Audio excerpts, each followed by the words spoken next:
Bismillahirrahmanirrahim. Assalamualaikum warahmatullahi wabarakatuh. Apa kabar anak-anak? Semoga dimanapun kita berada tetap dalam lindungan Allah ya. Dan senantiasa kita selalu bersyukur kepada Allah Subhanahu wa Ta'ala karena telah diberi nikmat. Dan begitu banyak nikmat yang diberikan Allah kepada kita yang tidak bisa kita hitung. Nah, baik, kali ini kita akan membahas materi tentang peradilan dalam Islam. Peradilan dalam pembahasan fikih diistilahkan dengan qadha. Istilah tersebut diambil dari kata qadha yaqdi, yang memiliki arti memutuskan, menyempurnakan, menetapkan. Adapun secara makna terminologi, peradilan adalah suatu lembaga pemerintah atau negara yang ditugaskan untuk menyelesaikan atau menetapkan keputusan perkara dengan adil berdasarkan hukum yang berlaku. Tempat untuk mengadili perkara disebut pengadilan. Orang yang bertugas mengadili perkara disebut qadhi atau hakim. Dengan demikian, hukum yang dijadikan dasar peradilan Islam adalah hukum Islam. Sebagai lembaga negara yang ditugaskan untuk memutuskan setiap perkara dengan adil, maka peradilan harus memainkan fungsinya dengan baik. Di antara fungsi terpenting peradilan adalah menciptakan ketertiban dan ketentraman masyarakat, mewujudkan keadilan yang menyeluruh bagi seluruh lapisan masyarakat, melindungi jiwa, harta, dan kehormatan masyarakat, mengaplikasikan nilai-nilai amar ma'ruf nahi mungkar dengan menyampaikan hak kepada siapapun yang berhak menerimanya dan menghalangi orang-orang zalim dari tindak aniaya yang akan mereka lakukan. Sesuai dengan fungsi dan tujuan peradilan, maka dengan adanya lembaga peradilan akan diperoleh hikmah yang sangat besar bagi kehidupan umat, yaitu terwujudnya masyarakat yang bersih, karena setiap orang terlindungi haknya dengan peraturan perundang-undangan yang berlaku.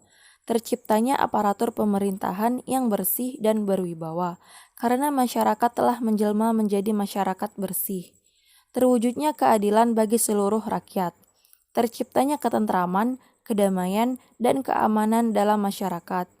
Dapat mewujudkan suasana yang mendorong untuk meningkatkan ketakwaan kepada Allah Subhanahu wa Ta'ala bagi semua pihak. Selanjutnya, pengertian hakim. Hakim adalah orang yang diangkat pemerintah untuk menyelesaikan persengketaan dan memutuskan hukum suatu perkara dengan adil. Dengan kata lain, hakim adalah orang yang bertugas untuk mengadili. Ia mempunyai kedudukan yang terhormat selama ia berlaku adil. Rasulullah Shallallahu Alaihi Wasallam bersabda, yang artinya, apabila hakim duduk di tempatnya sesuai dengan kedudukan hakim adil, maka dua malaikat membenarkan, menolong, dan menunjukkannya selama tidak menyeleweng. Apabila menyeleweng, maka kedua malaikat akan meninggalkannya. Hadis riwayat Baihaqi. Profesi hakim merupakan profesi yang sangat mulia. Kemuliaannya karena tanggung jawabnya yang begitu berat untuk senantiasa berlaku adil dalam memutuskan segala macam permasalahan. Ia tidak boleh memiliki tendensi kepada salah satu pendakwah atau terdakwa. Jika ia melakukan tindakan kezaliman kala menetapkan perkara, maka ancaman hukuman neraka telah menantinya. Rasulullah Shallallahu Alaihi Wasallam bersabda, yang artinya hakim ada 3 macam, 1 di surga dan 2 di neraka. Hakim yang mengetahui kebenaran dan menetapkan hukum berdasarkan kebenaran itu, maka ia masuk surga.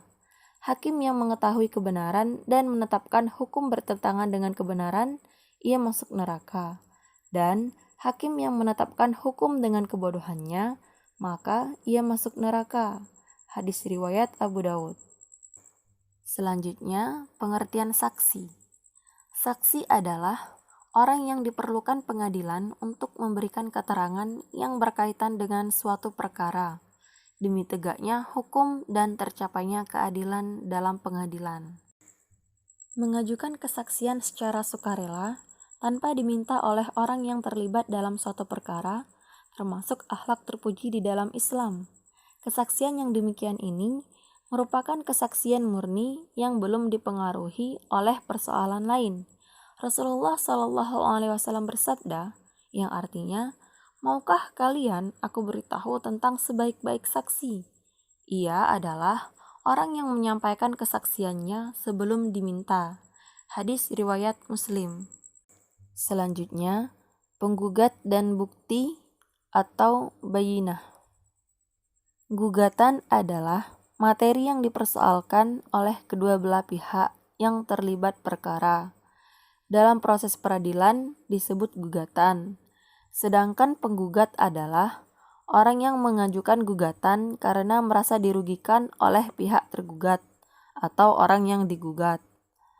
Penggugat dalam mengajukan gugatannya harus dapat membuktikan kebenaran gugatannya dengan menyertakan bukti-bukti yang akurat, saksi-saksi yang adil, atau dengan melakukan sumpah.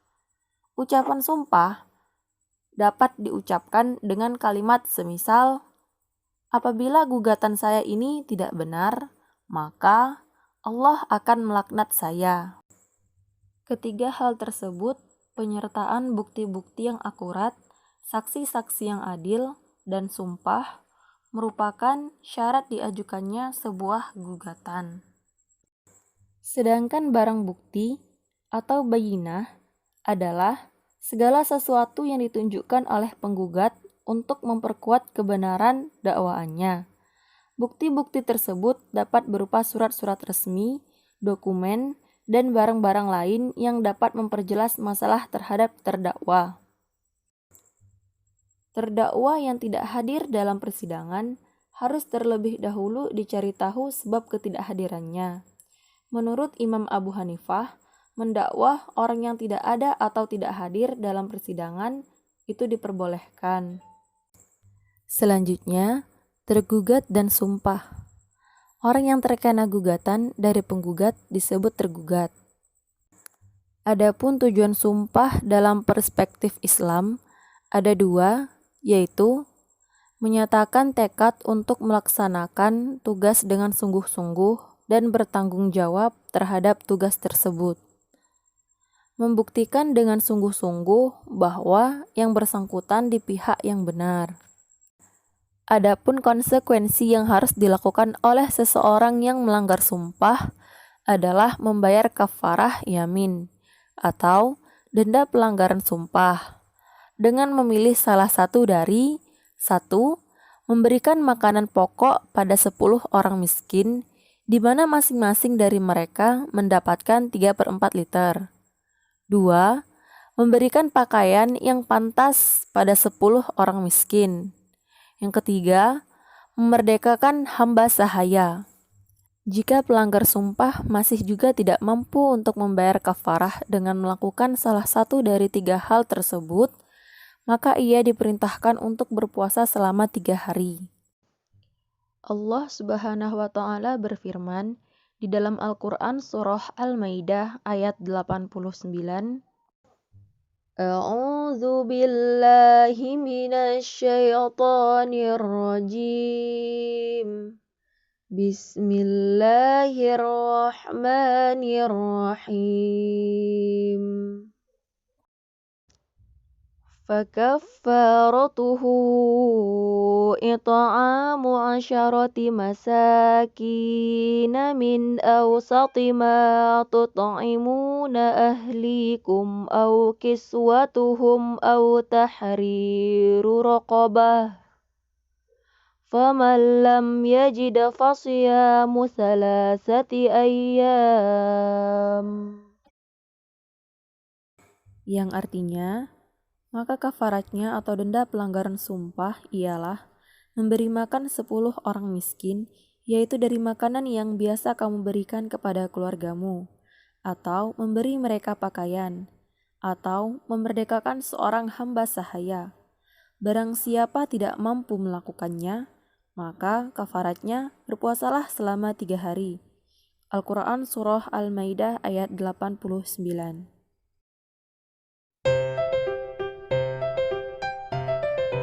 Semoga bermanfaat. Wassalamualaikum warahmatullahi wabarakatuh.